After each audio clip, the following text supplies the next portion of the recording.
எல்லாமே நல்ல விஷயம்தான். கங்க்ராட்ஸ் சத்யா, நீ கர்ப்பமா இருக்க.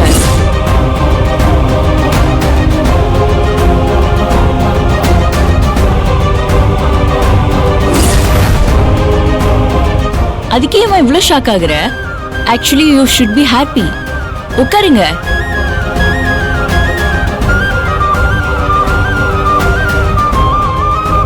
டாக்டர், நான் இதை எதிர்பார்க்கவே இல்ல. சில சந்தோஷங்கள் எதிர்பாராம வரும்போது அதை ஏத்துக்கணும். ஏன்னா அது கடவுள் கொடுக்கிற வரம். நீங்க இப்ப பிரெக்னண்டா இருக்கீங்க, ஆனா கொஞ்சம் ஸ்ட்ரெஸ்டா அனிமிக்கா இருக்கீங்க. நீங்க இப்பவே உங்க ஹெல்த்த கரெக்டா கேர் பண்ணிக்கணும். நான் சொல்ற டெஸ்ட் எல்லாம் உடனே பண்ணிருங்க. சரி.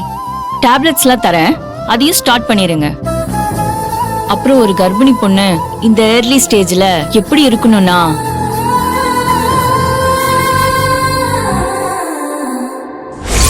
நம்ம பிரிஞ்சிடலாம், டிவோர்ஸ் பண்ணிடலாம்.